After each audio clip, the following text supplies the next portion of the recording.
Cyborg, what happened back there? Get off my back. I'm on your side, remember? I was just trying to get you to kick it up a notch. I don't have another notch. I'm not like you, okay? When I say I can't, I can't! Hey there, Star Riders. Welcome back to Sincerely Yours, where every chapter is a new adventure. Grab your pens because today we're talking about a rebirth that doesn't come with a victory lap. Today, I'm pitching a cyborg movie that treats Victor Stone's transformation not as a power up, but as a trauma, not as a miracle, but as identity loss. Because Cyborg's story isn't about becoming a machine, it's about fighting to remain human. As we dive into Cyborg's story, ask yourself what's left of you when the life you've built is gone.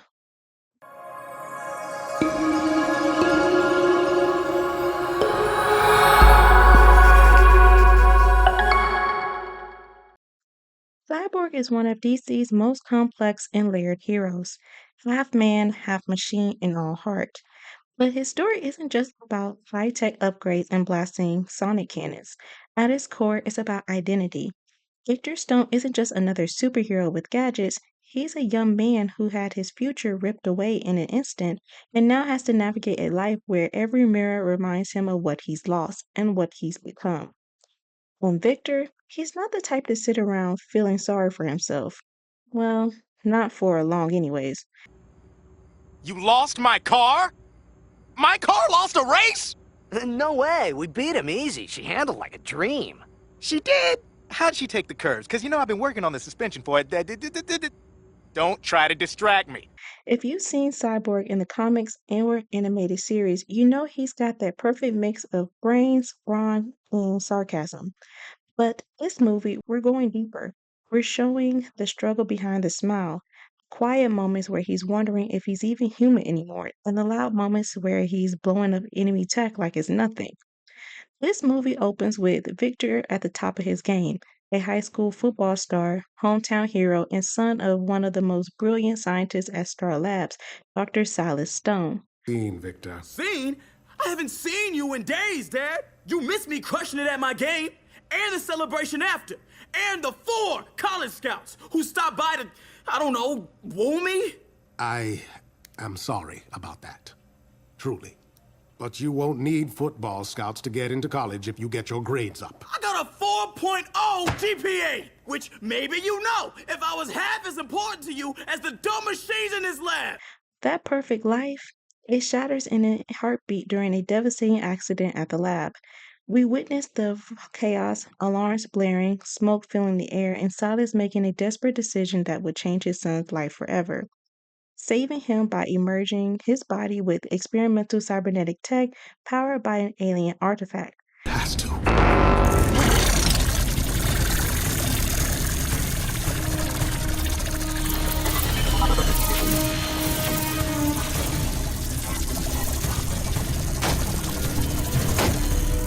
From there, the film follows Victor's journey as he wakes up in a body that doesn't feel like his own. His once bright future in football is gone, and every step he takes is a reminder of the mechanical parts that replace his flesh and bone.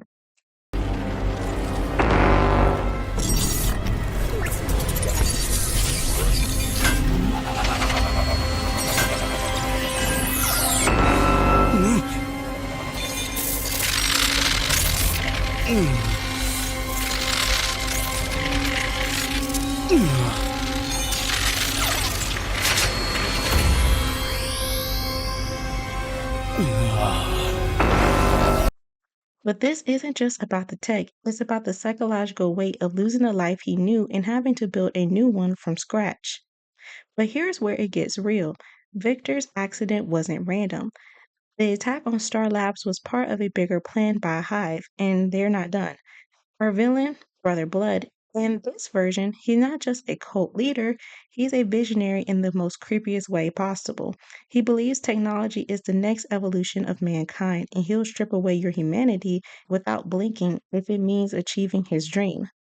To him, Cyborg isn't a tragedy, he's the prototype.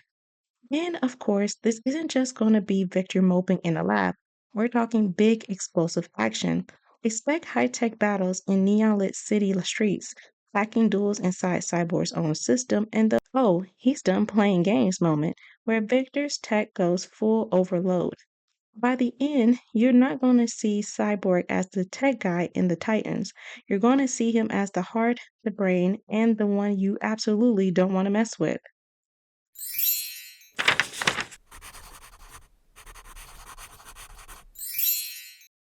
The tone of Cyborg's movie has to feel powerful, but not just in the superhero punches bad guys way. This is a grounded techno thriller with the soul of a character drama. Think Creed meets Blade Runner with some intimate emotional beats straight out of Fruitvale Station. It's intense, deeply personal, and unapologetically modern.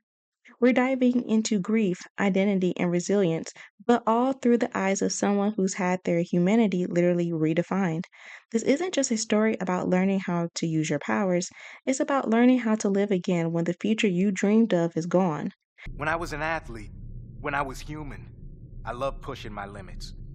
Getting stronger, faster, better, just by trying harder than I ever had before. My coaches would always tell me to give 110%, and I always did. You still can. My muscles are mechanical now. Limits are built in.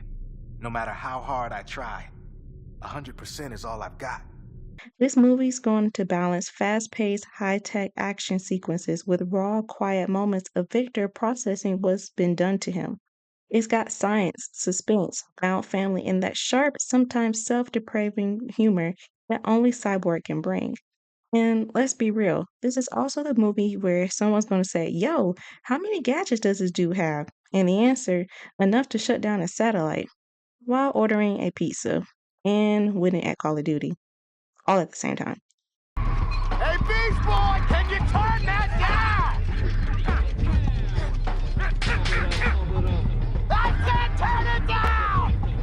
We're building a world that's slick, neon, and pulsing with energy, like Gotham's darker tech district mixed with the blinding glow of futuristic metropolis. But when Victor's out in the world, the tone shifts. It's not just about the spectacle of his abilities, it's about the friction of a man who looks like a weapon trying to prove he's more than that. There's humor, but also tension. Moments where people look at him like a hero, and others where they look at him like a threat. This movie is about Cyborg finding his own balance, embracing the machine without losing the man. The genre blends sci fi action, sports drama, and psychological thriller, but at its core, it's a love letter to anyone who's ever felt broken and still found a way to put themselves back together.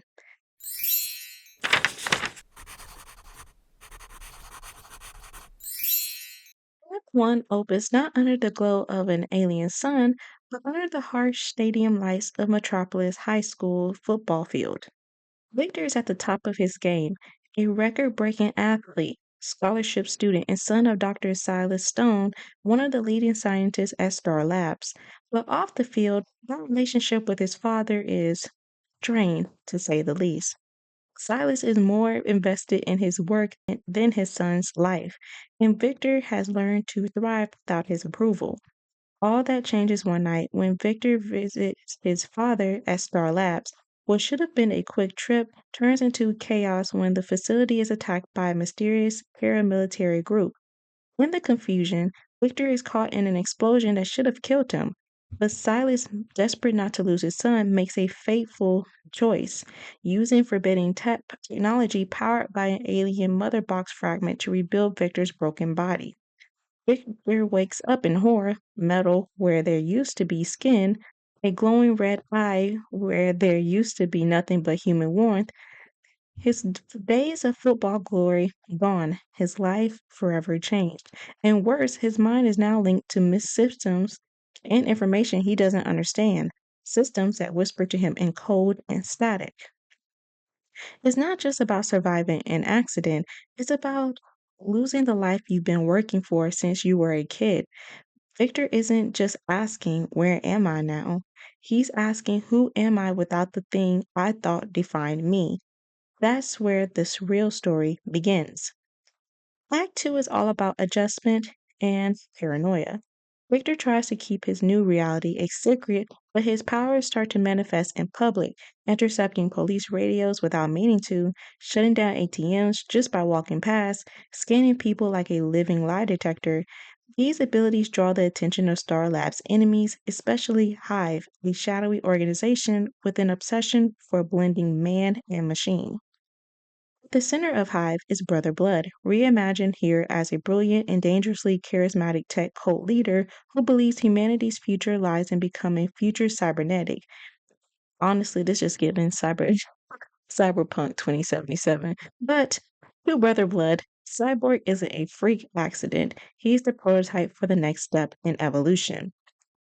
Meanwhile, Victor starts picking up strange digital echoes in his system, corrupted files, voices, even flickers of images that aren't his memories. These glitches are the first subtle hint that there are others out there, including a green skinned boy caught on a security feed in a Hive lab, and a cloaked girl whose eyes flash violet in a frame of a corrupted video. Beast Boy and Raven aren't front and center in this movie, but you feel them. Their presence is like a signal Victor can't fully decode yet, and when you start seeing those faces flash by in the middle of high stakes hacking scenes, you're gonna know the Titans are coming. Act 3 is the collision course. Victor discovers Hive's plan to launch a city-wide cyber attack that will let Brother Blood's network take control of every connected system, from traffic lights to defense grids to human cybernetic implants. And there's one implant he wants most of all: Victor's.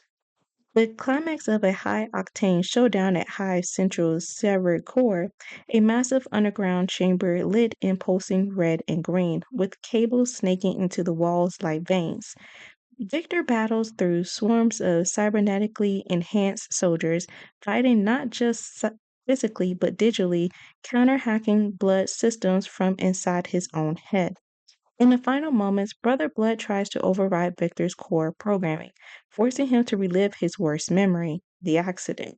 But instead of breaking him, it pushes Victor to fully embrace who he is: man, machine, and something more. He severs Blood's connection, destroys the servers, and walks out not as an experiment, but as Cyborg. And just when you think it's over, we get a cold, calculated voice in a dark room. The boy adapts fast. Good. Let's see how he handles a real challenge. A figure steps into the light, Slade Wilson, flipping through files on potential assets, pausing just long enough on the images of Beast Boy and Raven before the screen fades to black. The seeds are planted. This is Cyborg's story, but it's also the spark for something bigger. Because out there are others like him. And Slade. Oh, he's already making his list.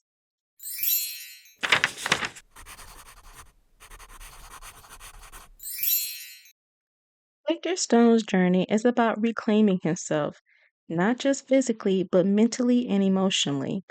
At the core, this story is about identity and acceptance. Victor isn't just learning to live with his cybernetic parts, he's learning to love the boy he still is underneath all that metal. Silas Stone, his father, isn't the typical absent dad. He's a flawed genius whose love is buried beneath pressure and guilt. My work is important. I know it's important to you. Stop it. There are things happening in this world that are bigger than you and I. And in any case, I will not talk to you while you are behaving in this way. Behave in what way? I'm not some 3-year-old trying to get you to taste this mud pie. This is my life you're ignoring. My actual life. Which we can discuss when you've calmed yourself down, boy. Their relationship is complicated and raw. Victor carries the pain of feeling like a project, not a son, but also the hope that maybe, just maybe, it can heal. This movie isn't just about cool tech upgrades or flashy battles. It's about a kid who loses the future he's planned for himself and has to fight to build a new one from the pieces. Victor's pain is real. He misses the simplicity of his old life, the cheers of the crowd, the feeling of flesh and blood. But he also discovers strength he didn't know he had, both inside and out. Victor's arc follows the classic underdog story with a twist. It's a deeply personal fight to accept that he is no longer who he was before, and that's okay. He's angry, frustrated, scared, but slowly he learns that being different doesn't mean being less. In fact, it means he's more. And of course, Victor's got that signature cyborg humor. He's witty, sarcastic, and never misses a chance to crack a joke even when the stakes are high.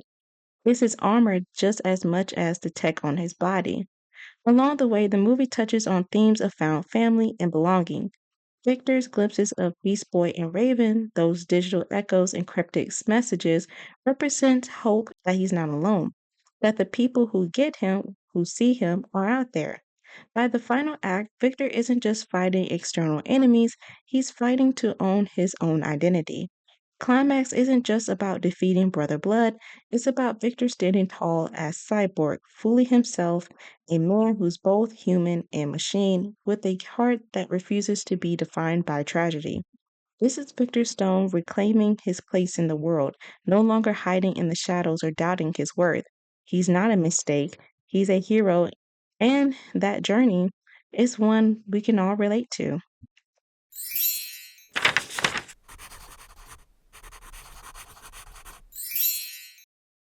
While this movie centers on Victor Stone, his story is a thread woven into something much bigger.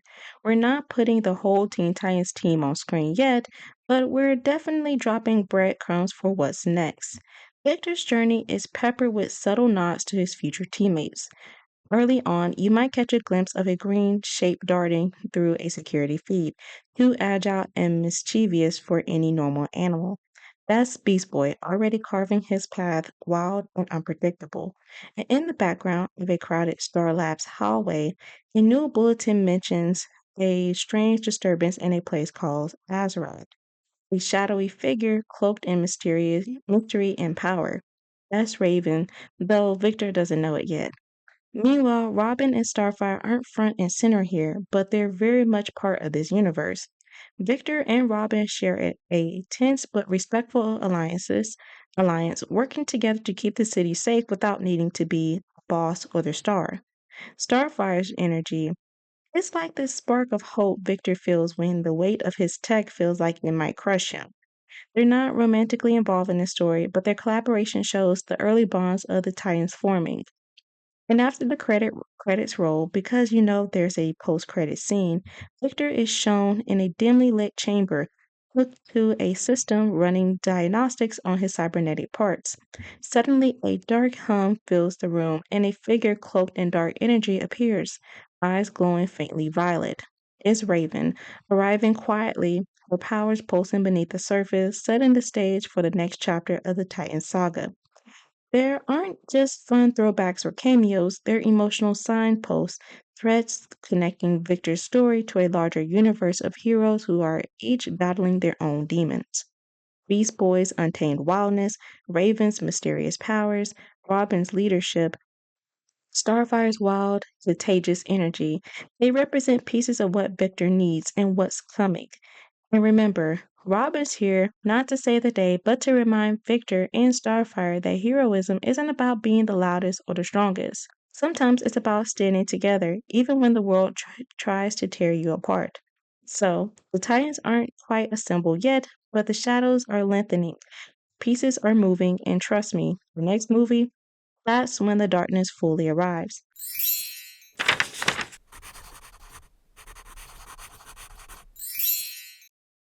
Now let's talk about the soundtrack because Victor Stone's musical vibe is just as cutting edge and layered as he is. Think Kendrick Lamar, Metro Boomin, and some futuristic beats that capture the pulses of his world. Kendrick Lamar brings the raw storytelling and emotional depth that fits Victor perfectly. Kendrick's ability to blend vulnerability with strength mirrors Victor's journey, from heartbreak to heroism. Songs like DNA and Alright will highlight the grit and hope woven throughout Victor's story. Plus, Kendrick's flow is sharp, intelligent, and relentless, just like Cyborg when he's tearing through enemies and doubts alike. And honestly, we get a bit off sidetrack for the script. Imagine Cyborg whooping ass uh, to Kendrick Lamar's "Not Like Us" in the background. Like that would, or maybe in this case, TV off. That would have been perfect, especially the mustard part of TV off. Metro Boomin, he's the king of that dark, synth-heavy production. creating beats that feel like the pulse of a neon city at night. His music is atmospheric and intense, perfect for those high tech hacking battles and cybernetic upgrades Victor's constantly facing.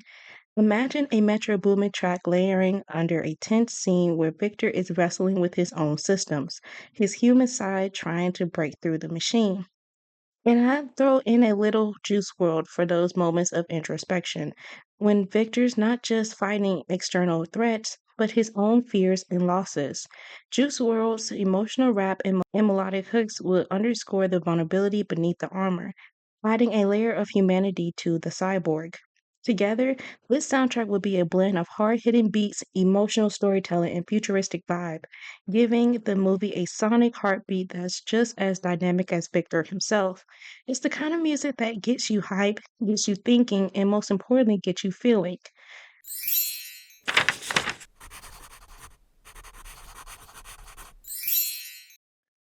Alrighty, now for the crucial part. Who could possibly bring Victor Stone to life on the big screen?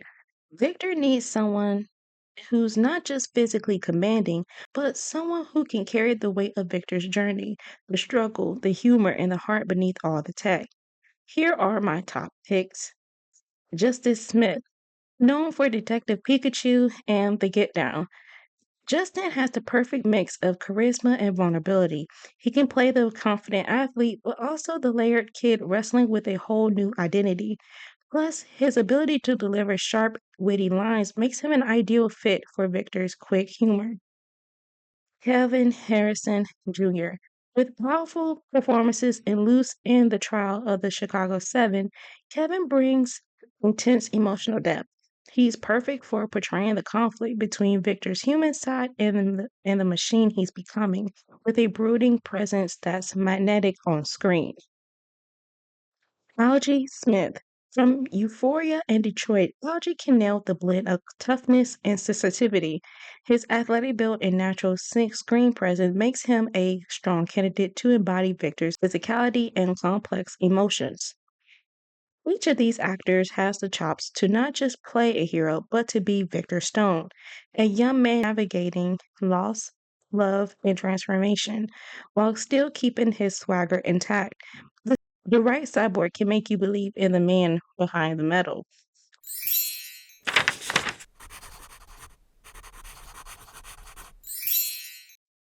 So that's the cyborg movie I'm envisioning. It's not just about futuristic tech or epic battles, it's about a young man learning to be whole again when everything he knew has been rewritten. It's about resilience, identity, humanity, and a world that's more machine than flesh. Victor's story is about heart, the kind that beats even beneath the wires and steel. Will Victor ever fully get used to being part robot? Hell no. I mean, it will be a mini plotline in the full assembled Teen Titans movie, but hey, if he can survive a near death explosion, secret tech cults, and hacking battles that could crash his city, I think he could handle a little digital overload here and there. So, what do you think, Star Riders? Will you love to see a movie that blends high stakes action, deep emotional beats, and that perfect mix of man and machine? Drop your thoughts in the comments. I'm excited to hear what parts of Victor's story resonate with you the most.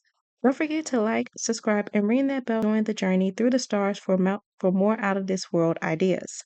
Until next time, keep your pen to the stars and your heart in the pages. Sincerely yours.